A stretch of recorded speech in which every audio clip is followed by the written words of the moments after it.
Good evening, friends. It is wonderful to see you all here tonight. This is a very, very special evening after a very unique and special week, and we're so happy to open our exhibition tonight and have you all here with us. I am Laurie Norton Moffett, Director and CEO of this museum, and it's truly my pleasure to welcome you this evening. Thank you for joining us to celebrate the opening of Anita Kunz exhibition, Original Sisters, Portraits of Tenacity and Courage. I want to thank our sponsors, Berkshire Bank, and the sisters, Audrey Levine Friedner and her sister, Ronnie Levine Schindel, who wanted to sponsor this together, and our media sponsor, Berkshire Magazine, who've helped to make this exhibition possible. We're so grateful to you. And I know Anastasia is here tonight. I'm not sure if our others are here. Thank you so much.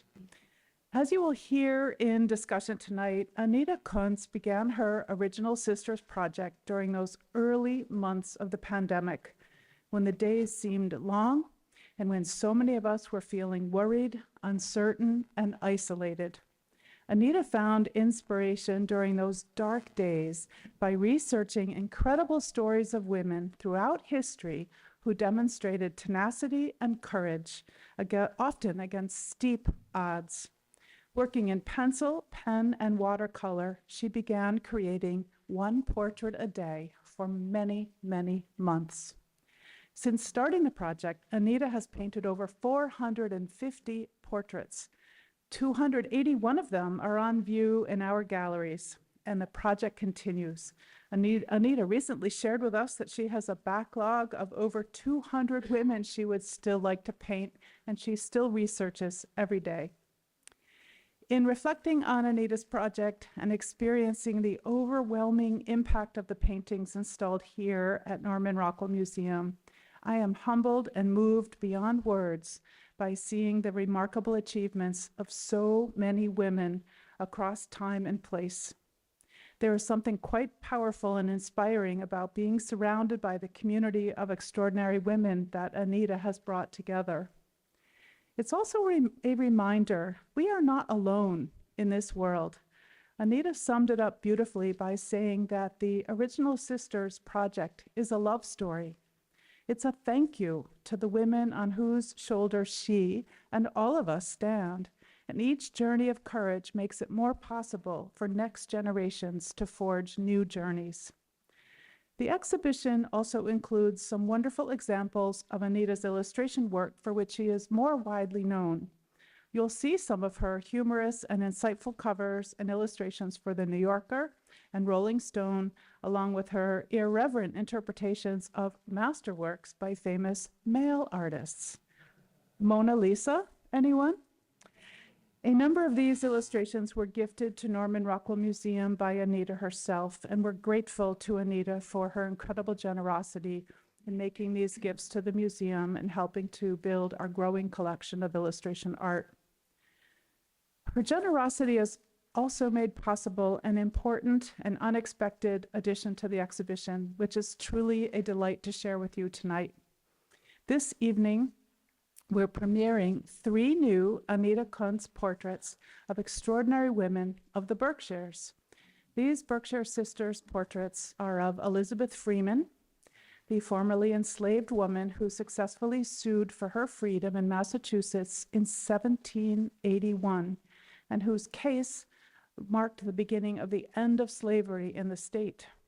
Today, Freeman's spirit continues in the work of the Elizabeth Freeman Center, a social service agency that seeks to give hope and healing to survivors of domestic violence. Edith Wharton, the novelist whose sharply observed stories explored the complexities of upper-class life and who designed the Mount in Lenox, her creative sanctuary nearby, is remembered today for her courage as a Pulitzer Prize-winning author and someone who really worked against her culture to create a life of independence on her own. And Shannon Holsey, the president of the Stockbridge-Munsee Community Band of Mohicans, whose ancestral homelands encompass what is now called Berkshire County and the land where Norman Rockwell Museum stands today. I'm delighted to welcome representatives of the Mount and from the Edith Elizabeth Freeman Center here tonight, and with a special welcome to Elizabeth Freeman Center's new Executive Director, Divya Chaturvedi. Thank you for collaborating with us on this project. A very special sister, Shannon Holsey, one of the honored Berkshire sisters, is here with us tonight, this evening, from where her tribe lives in Wisconsin today. When Anita offered to make portraits of extraordinary women from the Berkshires, I immediately thought of Shannon. She's an incredible leader. I've been getting to know her over recent years as her community has begun to make renewed connections with our town of Stockbridge as well as all of Berkshire County. In addition to serving as the tribal president of the Stockbridge-Muncie Community Band of Mohicans, she is a member of the Wisconsin State Legislature's Special Committee on State Tribal Relations and holds a seat on the Great Lakes Intertribal Council Board of Directors. She was recently hosted at a White House reception by President Biden and Dr. Jill Biden in recognition of her national work. And last month, she was a featured speaker at a campaign rally for Vice President Kamala Harris in Green Bay, Wisconsin. In every aspect of her work, Shannon is deeply committed to ensuring that her community's culture, traditions, and presence continue to thrive. She reminds us that Indigenous heritage is not only historic, but is living and vital to the world today.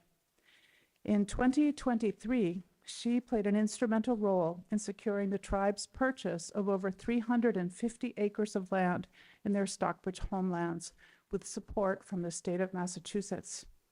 Nearly 200 years after their forced removal, the Stockbridge-Muncie have now reclaimed land that was once theirs. President Holsey is a strong sister and leader. We welcome her here tonight, and I've asked her to add a few comments and observations of her own. Thank you for being with us and one of our wonderful Berkshire Original Sisters. Please join me.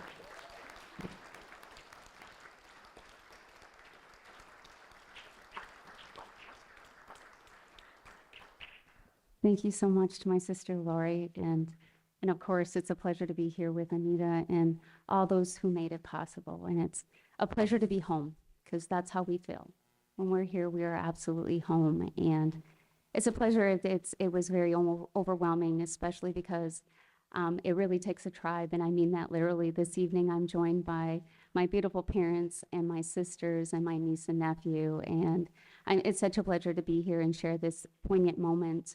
But it's also when you look across the halls and see the company you're among, it's such an incredible feeling, especially because many of those faces are very recognizable to me. My hereditary chief, Lynn Malerba, Stacey Abrams, and there are so many countless people and so many of my sheroes on these walls, both past and present. And as Laurie had said, my tribe, although 200 years ago occupied this place we called home, we were dispossessed of our land, but we were never dispossessed of our spirit or our ancestral connections to this land. And so, as she had said, we are a relational people. So we take the time, and really this evening I want to take a moment to reflect not so long ago, especially because I feel it's necessary to especially dedicate to two women that I have profound love and respect and inspire me in spite of their passing, my grandmother Lillian and my grandmother Lucille, who were born actually not citizens of the United States, who actually were born, they navigated the Great Depression, they survived the Spanish flu, they actually, them and my grandfathers and their parents actually were byproducts of the boarding school experience, and they all attended the boarding school. And I'm fortunate enough to say that they survived their experience at the boarding school, but it has been compounded, you know, to the intergenerational trauma that continues to exist and challenge Native communities. But in spite of that, tonight is about tenacity and courage, and really what Anita really did was she amplified my nation and others from a 21st century perspective, allowing us to be seen in a 21st century lens, because I assure you, There is no such thing as the last of the Mohicans. And I assure you, I will not be the last woman or Mohican woman to hollow these walls. But what I will say is really, it's not about the women on the walls. It's about those courageous women each and every day that you'll never see their portraits. It's really about that. It's really about, since time immemorial, the things that women have done to shape and form the place we now call America, and their important contributions. And, you know, I always often tell young people, especially Lori made the inflection about why it's so important, you know, to have a relationship, because Native American people are not inherent of the land. We are connected to it and we steward it.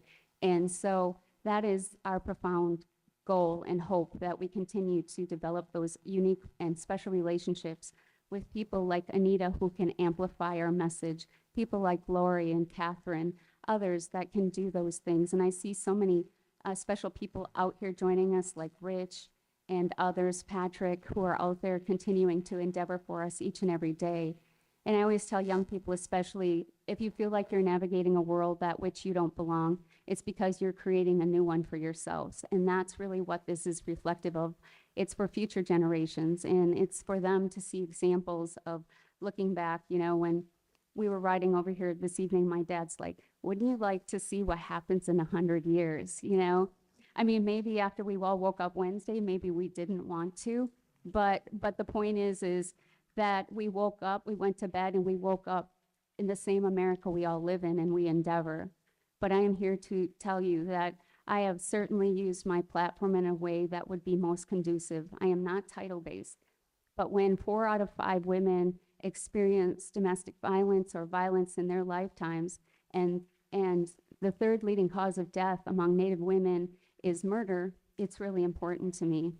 When we watch our earth degrade every single year, and we see people who are unique and diverse not finding their voices, I will continue, in spite of whatever title I have, to continue with them. Because as Angela Davis always said, I will no longer accept the things I cannot change. I will change the things I cannot accept. And it's like, you know, we look around. Thank you.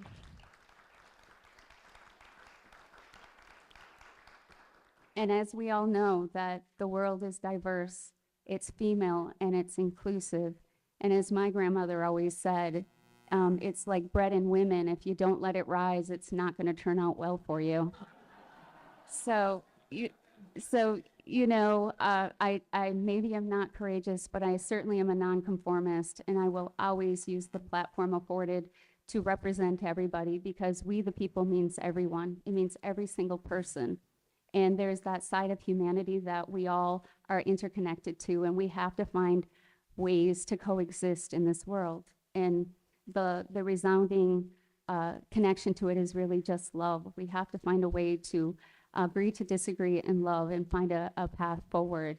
You know, and as it said, you know, well-behaved women very rarely make history, but I'm not here to make history. I'm here to make a difference. Anishik.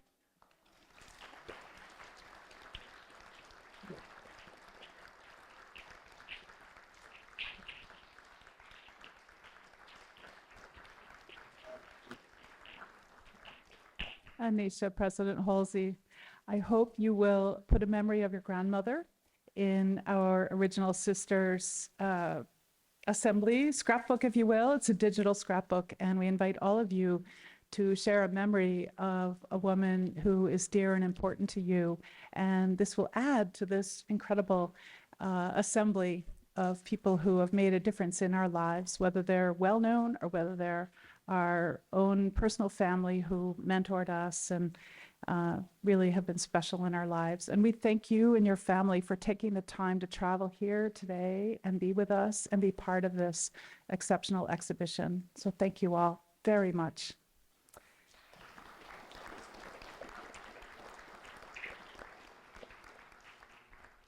And now I will turn our program over to our curator of exhibitions, Jane Dini, who joined our team earlier this year. And this is her first full project for us, the Anita Kunz exhibition.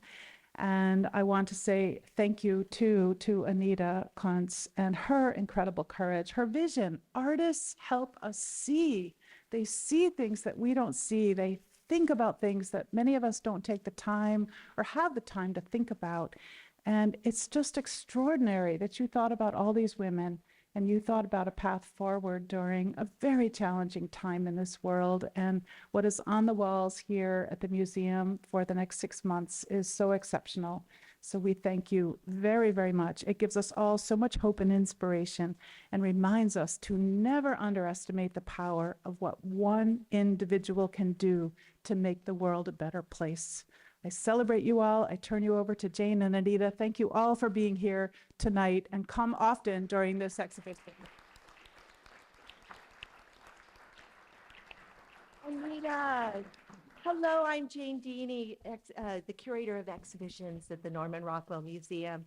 And over the months of working with Anita, I've come to appreciate how much Anita values friendships, and indeed how much of her work is born of those friendships. And I'm looking at you, Chip. With that in mind, I want to say a special welcome to Anita's friends who are here with us tonight. Many of you have traveled from far and wide to be here. Thank you. Some of Anita's friendships have developed in the context of her work as a professional illustrator, and often credits the incredible art directors she has had the pleasure of working with over the years. And with that, I'm going to go right into your bio, Anita, to save a little time. Throughout her long and distinguished career of more than 40 years, Anita Kunz has contributed her work to magazines, design firms, book publishers, and advertising agencies. Her clients include the gamut, just name them: Time, Rolling Stone, Vanity Fair, Sony Music, and many, many others. Kunz's paintings and sculptures have been displayed in museums and galleries in the United States, England, Italy, Japan, and other venues. She is currently represented by Philippe Laban Gallery in New York City. In 2003, Kunz was the first woman and the first Canadian to have a solo show at the Library of Congress in Washington, D.C., and she has received numerous awards and honors, including being appointed Officer of the Order of Canada, Canada's highest civilian honor. Anita, point to your medal right there. Woo. I told her to wear the bigger one, but she said no. She is the author of 3 books, including her most recent, Original Sisters, Portraits of Tenacity and Courage. And as great as all these women are tonight, we are so grateful to the men who are in partnership with us.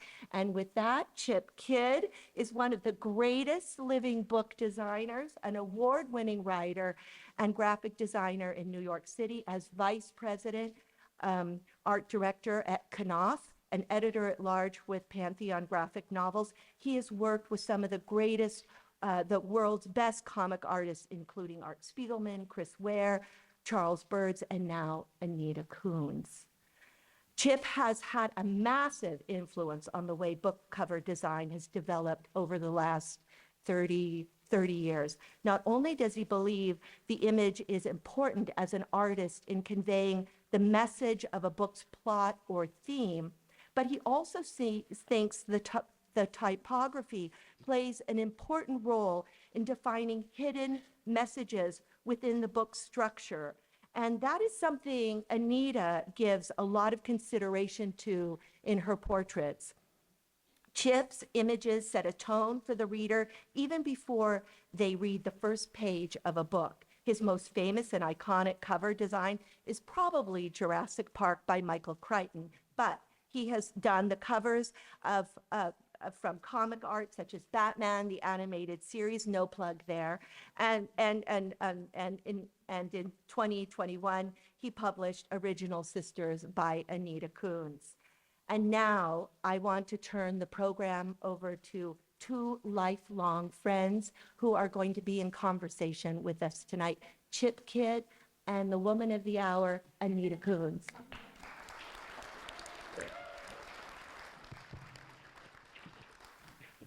Hi, Anita. Hi, Chip. As my colleagues and I installed the work in the galleries over this past week, And we were doing a lot of singing because we would, we'd see Grace Jones and we'd sing a little Grace Jones, a little Madonna. I was really struck by the impact of seeing so many portraits assembled in one place. And I feel like you have created a pantheon of women. And as we spoke, there have been lots of pantheons of great men, particularly male artists who have been featured on the facades of museums for centuries. Leonardo, Raphael, all the Ninja Turtles.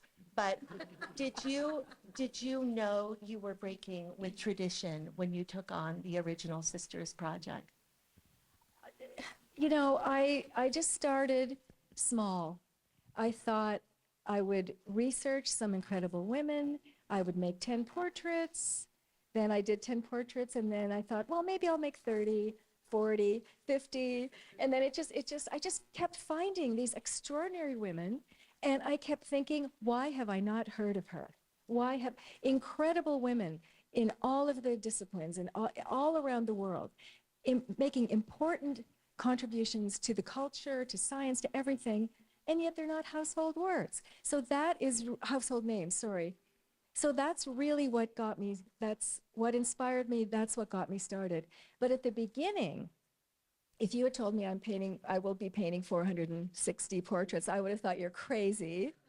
But so I'll tell you, the way it happened was that by the time I got to 150, I kind of really didn't necessarily know what I was doing, but by the time it was 150, I thought, this might be a book. So I did everything kind of backwards, and then I contacted you, and I'm eternally grateful that I'm not a book author, and Chip was so kind, and you took it, I don't know if you want to talk about, you took it to your editor, Dan Frank. Yeah, so now we're in the middle of the lockdown. Yeah.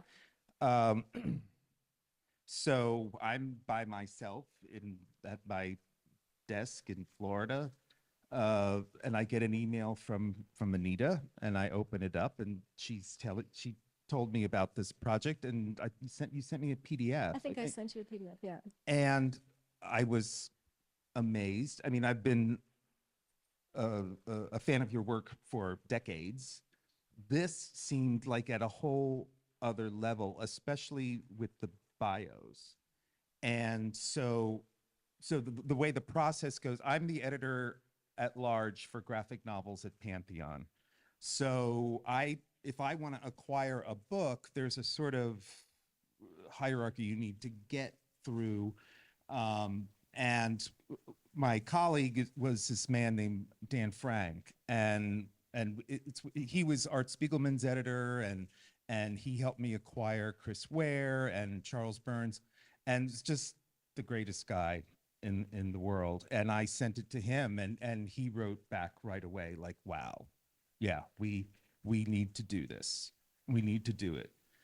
And so then, but then we were having all these conversations, I remember, not that it matters, but like I publish graphic novels. This isn't really a graphic novel, but it didn't matter. Like it's a great work of art that combines words with pictures to tell these incredible stories. And Yeah, I mean, originally it was going to be just a bunch of portraits, and I honestly was just doing it to save my sanity during the pandemic because I was learning about these extraordinary women, and it filled my day with these incredible stories, and I just kept going, and sadly I kept finding more and more. I mean, it was so easy to find them. There's so many overlooked women. And then I think originally I wanted to call it The Originals because it wasn't going to be necessarily a book. I didn't know what it was going to be. And then Chip called it, how about Original Sisters, right? Right. Yeah. So if you work in publishing and you're an editor, and the title is very important. So she said The Originals, and the first thing you do is you go onto Amazon and you search Originals. And the great irony is Originals is not original. there's a whole bunch of other books called that, still in print and bestsellers and this and that. And so then that's what you do as an editor, you come up with something else that has that actually explains more of what just the originals does. And so I thought of that, but again, then you go back onto Amazon, like Original Sisters, search, nothing. Awesome. And that's how we did it. One thing that Jane brought up, like I'm a graphic designer, total typography freak. And when you go, please immerse yourself in the show anyway. I think we all need this right now, and we'll need it for a long time. But what you start to understand and look at is that their names, each of their names, is depicted not only in a different way, but in an appropriate way. And like her lettering is so gorgeous. And how do you come up with 480 different styles of somebody's name? I mean, that's appropriate to them. I was just knocked out. But Oh, yeah, look who's talking. oh no, I couldn't do that. I couldn't do that. Well, I mean, a lot of them, originally I thought, well, I'll just put their signatures on it. And I thought that will just add an extra layer of, I don't know, authenticity, or I wanted to be as close to their personalities. I tried to mimic their personalities. But I couldn't find everybody. I couldn't find the cave woman's signature. I couldn't find all these signatures. So then I started doing some, and it was just wonderful. And I was experimenting a little bit, and it was a nice project to get me through the day, really. So I can't remember when it came to doing a portrait of somebody who's alive. There were a couple that we wanted to show it to. I did, yeah, there were, yeah. And did we? I've tried to think. I think Amanda Gorman. Did we show it to Amanda? I don't I think. Uh-oh, we're very I think prepared. we sent it to her. And Misty Copeland. Like. Okay, yeah. We wanted people to be okay with the way they're depicted. Yeah. And I mean, everybody was, but that was an interesting part of it. And another really interesting part of it was copy editing. Wow. I'm not a writer. Which is okay, but our copy editors worked 24/7 on this, because you really have to make sure that every single thing you say is true. Yeah.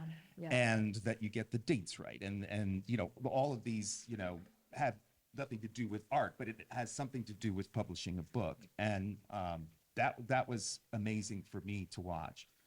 But I also say this is the first book, visual book, that I've ever worked on completely by remote control. And it just made me nervous. Like I can't print this out and look at it.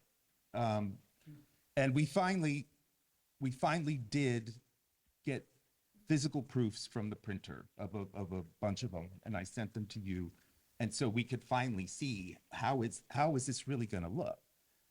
Well, now you see, it's so nice to be amidst your portraits, and we can see the sea of them and what they inspired. How the book is such a nice complement to now this, and it's featured in the exhibition and in our bookshop, and with your signature. And I just want to ask Anita, and then I have one question for Chip, and then I'll put on my invisibility cloak. You've spoken about the power of illustration to change the conversation, to move people. What do you want our audience to take away from this exhibition? That we're here, we've always been here.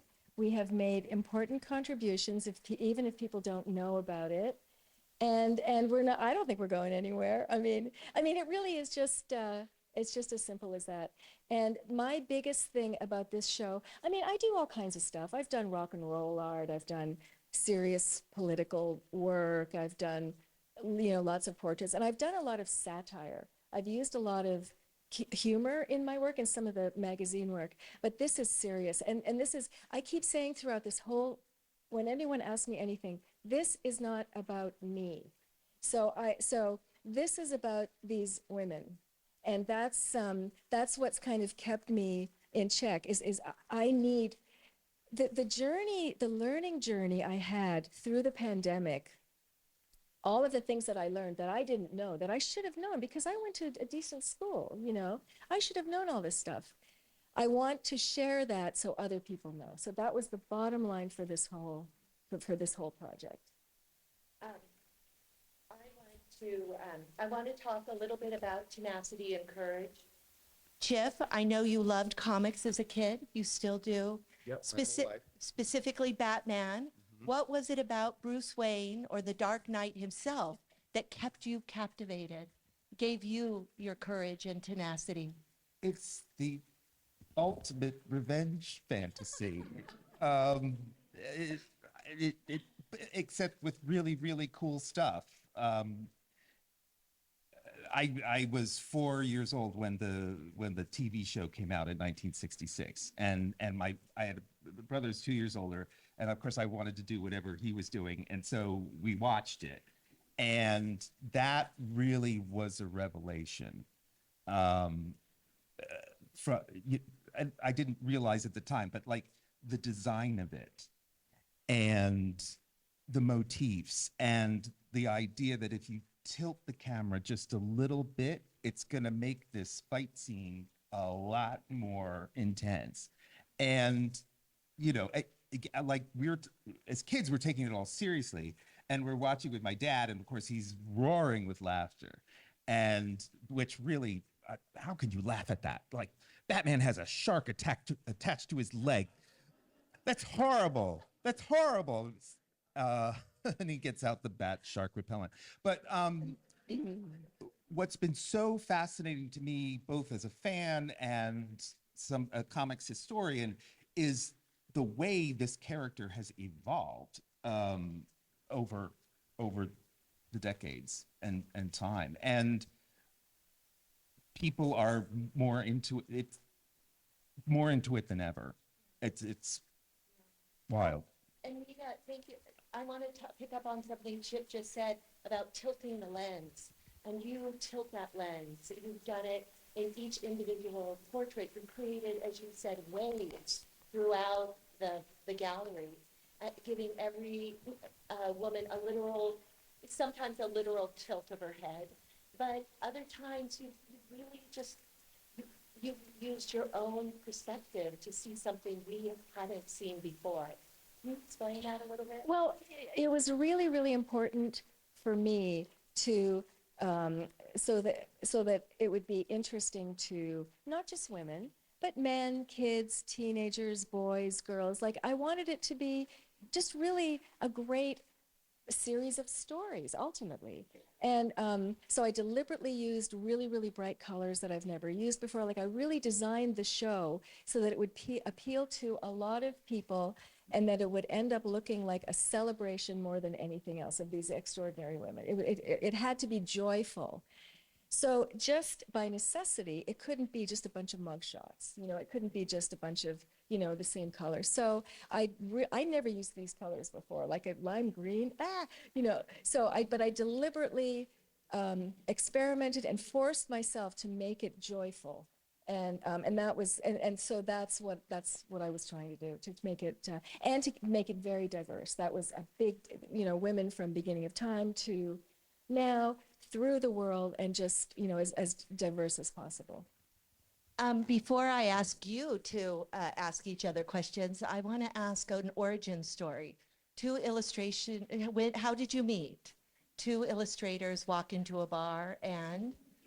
I know when I saw, okay, you may not remember this, years ago in Toronto at the Harbourfront Authors Festival. Do you remember that? It was a long time ago, and I don't think I knew you then, but I saw you speak, and you were so brilliant and so funny, and he was talking about his rejected ideas, and they were hilarious. And I just want to, just as an aside, if you have not seen his TED Talk, You have to see it. It's really, really funny. And I was in the audience. Were you in the audience, Joanne? I think you might have been. Anyway, he was a rock star. Anyway, it was really great. So I'm just going to stop right there. But I think that's the first time. And then we sort of did a talk together. I don't know, at the I don't know. Somewhere. Yeah. Um, I think it was Pennsylvania. But my memory goes back farther, and we were in Scranton. Yes. And so is the Society of Publication Designers, SPD, and they do a competition every year. And you know, the people send in their magazine spreads or whatever to you know, to get cited by the SPD. And we were co-judges on that. Okay. I think that's the first time. I Okay, think that's yeah. the first time we actually okay, met. But I mean, okay, of okay. course, I'm a huge fan by then Well, anyway. of course, I'm a huge fan of his too. That's what's so, I mean, you know, and especially you were a rock star. And this is the technology conference. And the book guy's the star, right? Um, just lost my train of Oh, thought. sorry. I'll do.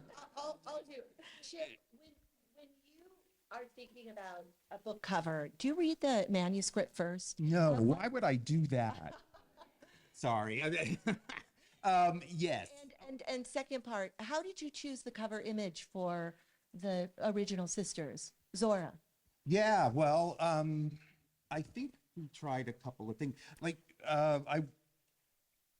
as you see it, I use this one design trope where there's like a main image, and then there's like 5 smaller ones to the left of it, and so that you get a sense of what the book is, as opposed to is it a biography of Zora Neale Hurston? So we just kind of settled on her, which I think was perfect. I know what I was going to say. The other great thing about this project for me is that even though we've been dear friends for decades, we've never worked together. You're right. I never. Yeah. Yeah. There was never. I don't Yeah. know. I never had anything that I thought, oh, she should illustrate that. Yeah, I was a little more in the magazine world though. Right. It wasn't Right. quite a, yeah.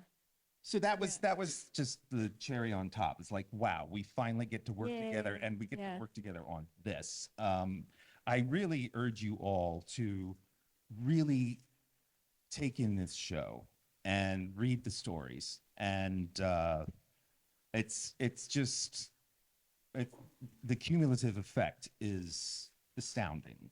Like astounding. Like it's an incredible achievement. Well, thank you. But I mean, I think the effect that I think we were going for is just the enormity of the women who have been overlooked. Like that there's so, I don't think 10 or 15 or 20, but just that there are so many in different areas, in different fields, who have been marginalized or forgotten entirely, or, you know, or not taken seriously. So that was I think that was the intended effect. I think it was with the way you. Yeah. Yeah. Well, Anita, you reached to every part of the globe. You have young women, old, different expertise, different experiences. Yeah. And now, if I may, Chip and Anita, may I open up to the audience for some of their questions? And yeah, yes. Absolutely.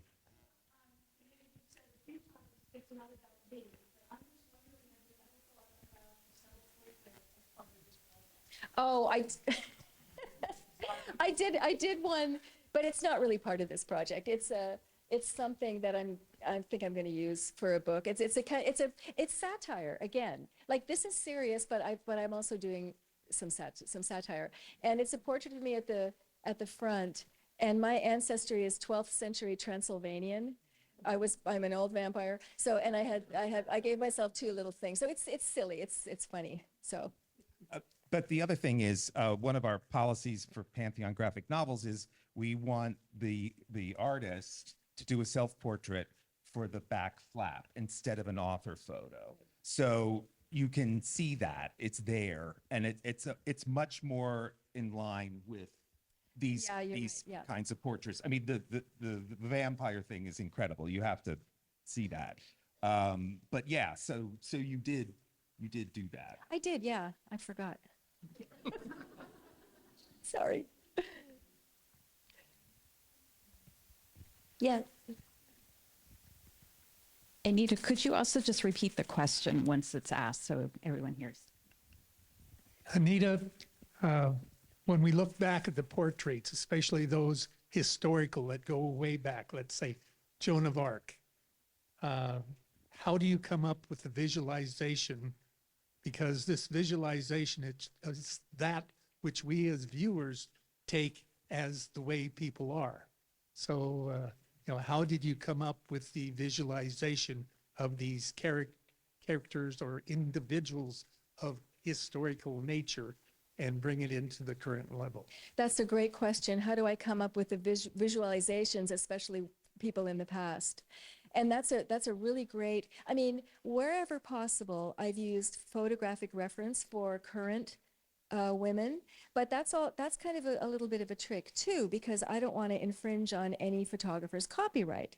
So I have to kind of make up a portrait using the information from photographs, but not using, not using the photograph. But the ones that were long gone from history, those were a little more difficult. And so I just kind of looked at a whole bunch of reference, and I a lot of it is artistic interpretation. It has to be, but by its nature. But for certain people, I would look at, maybe for the queens, it would have been royal portraits, but always remembering that they would have worn a lot of makeup, or they were made to look a little better or younger or whatever. And I just kind of did the best I could. With the anonymous one from at the beginning of time, I sort of looked at some sculptural, when they made 3D sculptures based on how they believed people looked back then. So I would use that. I would look at what clothing they would be wearing and try to incorporate that. So some of them were easier than others. Some of them, it's like this is what she looked like, and here are the clothes she wore, and that would have been easier. But the older ones were more difficult because there are no definitive, nobody really ever will know what they looked like. Can I add a question of my own? I'm wondering about Anonymous as an example of that. Can you talk a little bit about it? About Anonymous? Yeah. Well, the National Geographic Society recently has discovered that a lot of those amazing cave paintings that we've discovered in France, and that they have handprints, and they did hand analysis, and they have come to the conclusion that they were actually female hands. So that, like the automatic assumption was that the artists were male, but they were in fact female. So, I mean, were we the first artists of our species? It looks like maybe we were, yeah. So all those, I mean, this was like, so I would discover this or read it and go, that's amazing, I have to paint this, or like, I mean, that's kind of how I would get really inspired by something, like everybody should know this, and then I would paint it. Was that the hardest one? No, because I think I found some kind of a recreation of what she would have looked like. No. Do you think of any of these as like the hardest ones to do? I don't know. So, well, I mean, if that's people ask me which is the hardest one and which is my favorite, and they're both really difficult to answer because, sometimes the difficult ones are just where my paint's screwing up or something, or, just real, things that I sort of lose control over. But I'd have to give that a good think. I don't really know. I mean, one of the things I did, which I don't use as an illustrator, is, when I have an illustrator, I typically have a little bit more time. I can leave it, come back, work a little bit more. Oh, I don't like that, but it looks okay the next day. Anyway, there's more of a process. With these ones, I deliberately gave myself one day each, and I'm going to do it. And if I don't like the color yellow, too bad, because I had others to paint. I needed to get this going and needed to get it done. So who cares if the yellow's off,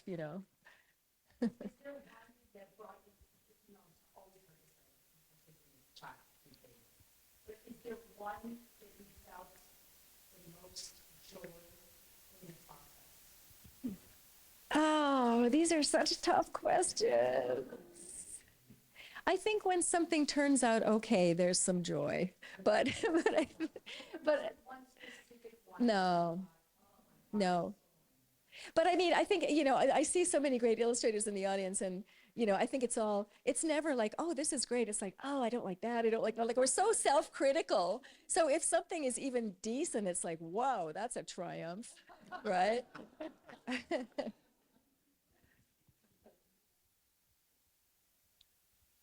Yes?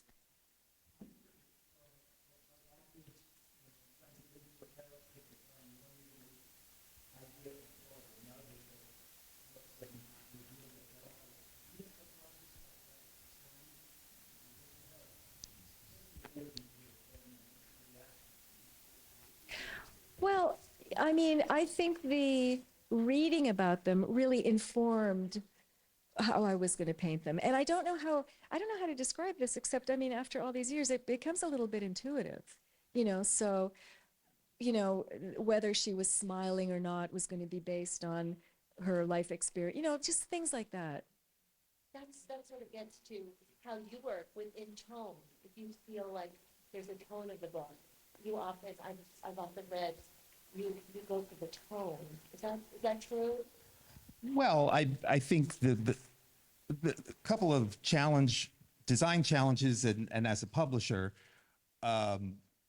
was what's going to be the order of these things. And I think we settled on alphabetical, or did we not? I can't even remember. Listen, I was so thrilled that he decided to do it. I was just like, okay, whatever you want, just whatever you want. I mean, I was so thrilled that you were doing it. Whatever you think is good. And it was oh, sorry.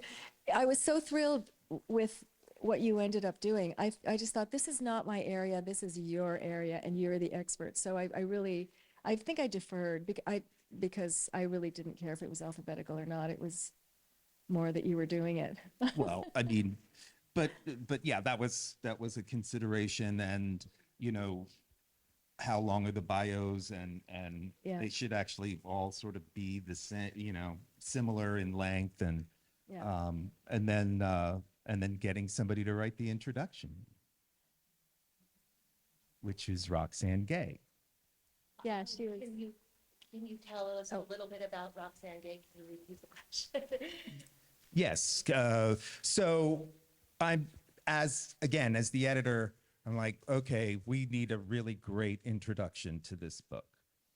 And I just happened to be fortunate enough to be friends with Roxane Gay, and so that I could just get it into her hands, send her the PDF and say, we're publishing this. Could you do an introduction? It doesn't have to be, it can be one page, and we will pay you. And she said yes.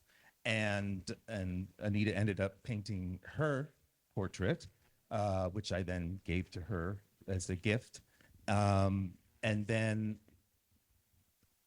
the other thing that editors are supposed to do, which is painful, is to try and get blurbs to put on the back, take quotes to put on the back. And I was talking to one of my dear, dear friends, who is dear, dear friends with Mariska Hargitay from SVU. And so I said, and I've met her like a half a dozen times, and she's the most lovely, wonderful person. So I thought, all right, let's try for that. And yeah, it happened. That was awesome. Were you surprised with any of the comments that you got? Were you surprised with some of the ways in which Roxane or Well, the other women confirmed what I thought. And Roxane Gay is an incredible writer, New York Times bestselling author, just this extraordinary woman. And she's a feminist. She's a great writer. And she hadn't heard of a lot of these women. Right. That blew my mind. I thought it was just, yeah. There's one thing that you were talking about early on in the process, and the rabbit hole of one leading to another. Just talk quickly about that. Like, how did that work? Like, you're researching Joan of Arc, and then somebody else's name comes up, and I made a point of looked, I did things like lost women in science, or I would Google stuff like that, or I would just read blogs, or it didn't, yeah, I mean, sometimes one thing led to another. I would start doing architects or something like that. But there really was no strategy like that. It's just that I just found so many, and today I'm going to read about her, and today I'm going to paint her. So it wasn't that linear. right, yeah.